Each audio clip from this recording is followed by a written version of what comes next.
وَلَا تَشْتَرُوا بِآيَاتِي ثَمَنًا قَلِيلًا، اور میری آیتوں کو ثمن قلیل کے بدلے میں مت بیچو۔ ثمن قلیل تھوڑی سی پونجی کے بدلے میں، چند ٹکوں کے لیے، ذرا سی دنیا کی نفع کے لیے، ذرا سے پیٹ کے لیے، ذرا سی روزی روٹی کے لیے میری آیتوں کو مت بیچو۔ علماء یہود کا یہ معاملہ ہوا کرتا تھا کہ اللہ کے نبی صلی اللہ علیہ وسلم کی جو نشانیاں توریت کے اندر موجود تھیں، جب عوام ان کے پاس آتے تھے تو عوام ان کو پیسہ دیا کرتے تھے کہ اللہ کے نبی صلی اللہ علیہ وسلم کی نشانیوں کو توریت سے دیکھ کر کے ہمیں بتا دیا جائے۔ تو ظاہر سی بات ہے کہ یہ جو علماء تھے، جو توریت کو پڑھے ہوئے تھے، توریت کے عالم تھے، تو یہ توریت میں سے اللہ کے نبی صلی اللہ علیہ وسلم کی نشانیوں کو چھپا لیا کرتے تھے، ان نشانیوں کو بتاتے نہیں تھے، کیونکہ ان کو معلوم تھا کہ اگر نبی آخر الزماں کی جو نشانیاں توریت کے اندر موجود ہیں، اگر ہم نے ان نشانیوں کو بتا دیا تو یقیناً یہ ہم سے دور ہو جائیں گے، یہ ہم سے کٹ جائیں گے، اور اس نبی کے اوپر ایمان لے آئیں گے جس نبی کی نشانیاں توریت کے اندر موجود ہیں۔ ہمارے پاس جو پیسہ آتا ہے ان کے ذریعے سے وہ پیسہ ختم ہو جائے گا، ہماری دکانیں بند ہو جائیں گی، ہماری روزی روٹی کا مسئلہ ختم ہو جائے گا، پیٹ کا معاملہ خراب ہو جائے گا۔ اس طریقے سے علماء یہود اللہ کے نبی صلی اللہ علیہ وسلم کی جو نشانیاں توریت کے اندر موجود تھیں وہ ان نشانیوں کو چھپاتے تھے، پیسہ لے لیا کرتے تھے، لیکن صحیح بات کو، حق بات کو نہیں بتلاتے تھے۔ اسی لیے اللہ تعالیٰ نے ارشاد فرمایا کہ وَلَا تَشْتَرُوا بِآيَاتِ ثَمَنًا قَلِيلًا، اے یہود کے علماء، میری آیتوں کو، میری نشانیوں کو چند ٹکوں کے لیے، چند پیسوں کے لیے، کچھ دیر دنیاوی نفع کے لیے، روزی روٹی کے لیے میری آیتوں کو مت بیچو۔ وَلَا تَشْتَرُوا بِآيَاتِ ثَمَنًا قَلِيلًا۔ آج کے وقت میں یہی آیات ہمارے معاشرے کے اندر بالکل فٹ بیٹھتی ہیں۔ علماء کرام نے لکھا ہے کہ جو شخص مسجد کی خدمت کرے، مسجد کے اندر اذان دے، مسجد کے اندر نماز پڑھائے، بچوں کو قرآن مجید پڑھائے، قرآن مجید کو سیکھے اور سکھلائے، بچوں کے کانوں میں اذان دے، نکاح خوانی کروائے، اور اسی طریقے سے دین کے جو دوسرے شعبے ہیں ان شعبوں میں اگر وہ کام کرتا ہے تو کیا وہ اس کے اندر داخل نہیں ہے کہ چند ٹکوں کے لیے اللہ کے کلام کو بیچا جا رہا ہے، چند ٹکوں کے لیے اللہ کے کلام کی خرید و فروخت ہو رہی ہے۔ وَلَا تَشْتَرُوا بِآيَاتِ ثَمَنًا قَلِيلًا، میری آیتوں کو چند ٹکوں کے لیے، چند پیسوں کے لیے مت بیچو۔ تو علماء متقدمین کا اس کے اوپر متفقہ فیصلہ ہے کہ قرآن مجید کی آیات کو بیچا نہیں جا سکتا ہے، قرآن مجید کا بدلہ نہیں لیا جا سکتا ہے، قرآن مجید کے لیے پیسہ نہیں لیا جا سکتا ہے۔ علماء متاخرین نے جب لوگوں کی بے حسی دیکھی، لوگوں کی دین سے بے رغبتی دیکھی، دین سے لوگوں کی نفرت دیکھی، تب اس وقت علماء متاخرین کو فکر لاحق ہوا کہ اگر یہی حال رہا تو چند سالوں کے اندر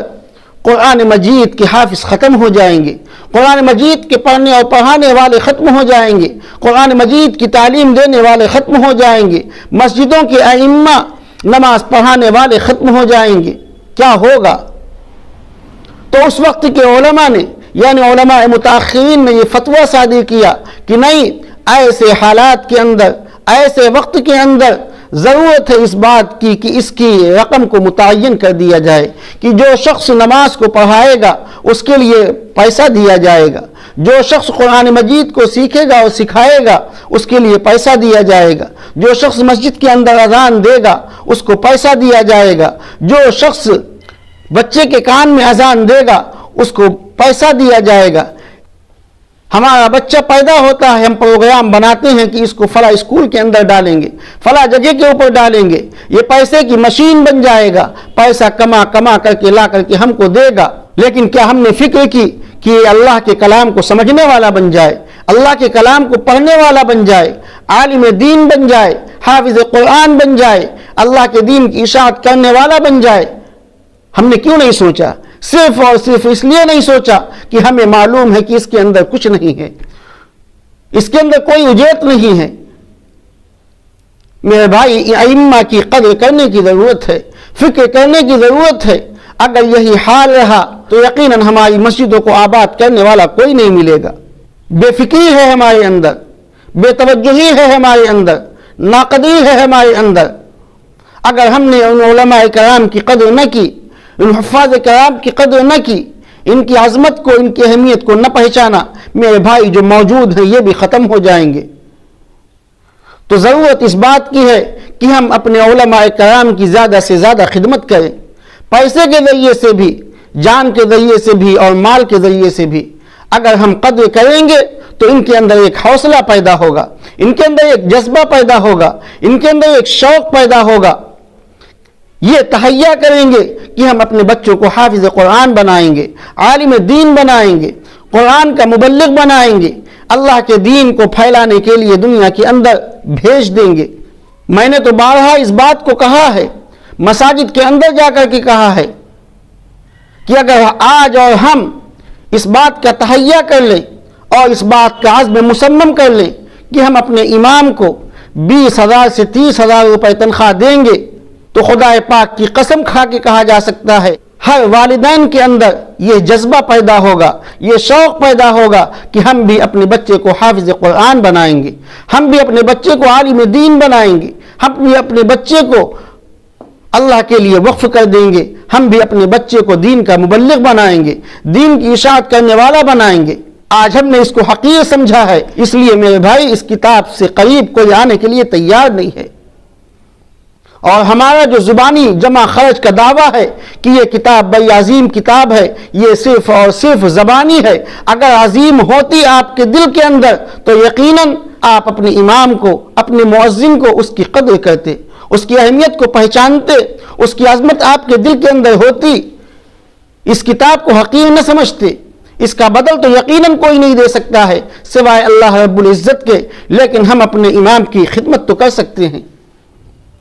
اللہ تعالیٰ نے ارشاد فرمایا کہ وَلَا تَشْتَرُوا بِآيَاتِ ثَمَنًا قَلِيلًا، میری آیتوں کو ثمن قلیل کے بدلے میں مت بیچو. تو علماء متاخرین نے بعد میں یہ فتاوی صادر کیا اور لکھا کہ علماء کی اس طریقے سے خدمت کی جائے.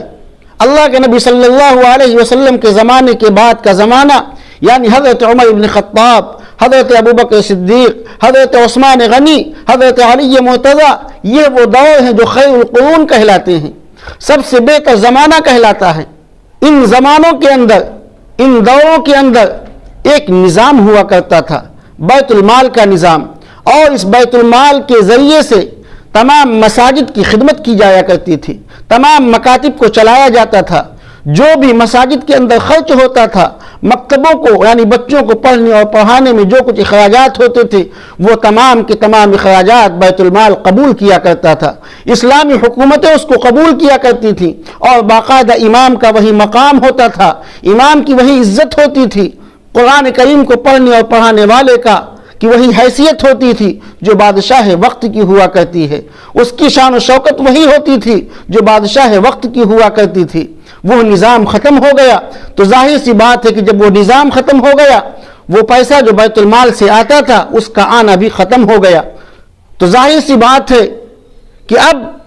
جو اس شعبے سے لگے ہوئے ہیں، جو اس کام سے لگے ہوئے ہیں، ان کی ضرورتیں کیسے پوری ہوں؟ ان کے سینے کے اندر بھی ایک دھڑکتا ہوا دل ہے، ان کے بھی احساسات ہیں، ان کی بھی ضرورتیں ہیں، ان کے بھی کام ہیں، ان کے بھی بچے ہیں، ان کے بھی رشتہ دار ہیں، ان کے بھی والدین ہیں، ان کے بھی عزیز و اقارب ہیں، ان کے لیے بھی شادی اور بیاہ ہے، ان کے لیے بھی موت اور میت ہے. ان تمام ضروریات کو وہ کیسے پورا کریں گے؟ اس کے اوپر ہمیں اور آپ کو غور کرنے کی ضرورت ہے. اگر ہم نے اس کے اوپر غور نہ کیا تو خدا کی قسم کوئی حافظ قرآن نہیں ملے گا جو ہماری مسجدوں میں ہماری نمازوں کو ادا کرا دے، جو ہماری مسجدوں کے اندر اذان دے دے، جو ہمارے بچوں کو قرآن پاک کی تعلیم دے دے، جو ہمارے بچوں کو دین کا ایک مسئلہ بتا دے، جو ہماری نماز جنازہ کو پڑھا دے، جو ہمارے بچے کے کان میں اذان کہہ دے. اگر یہی ہمارا طرز عمل رہا، یہی ہمارا طریقہ رہا تو خدا پاک کی قسم وہ وقت دور نہیں ہے کہ ہمارے سماج کے اندر ایسا کوئی شخص نہیں ملے گا. تو ہمیں چاہیے کہ دل سے ان کی خدمت کریں، دل سے ان کی عزت کریں اور جتنا ہو سکے ان کی ضروریات کو پورا کرنے میں ہم مدد کریں.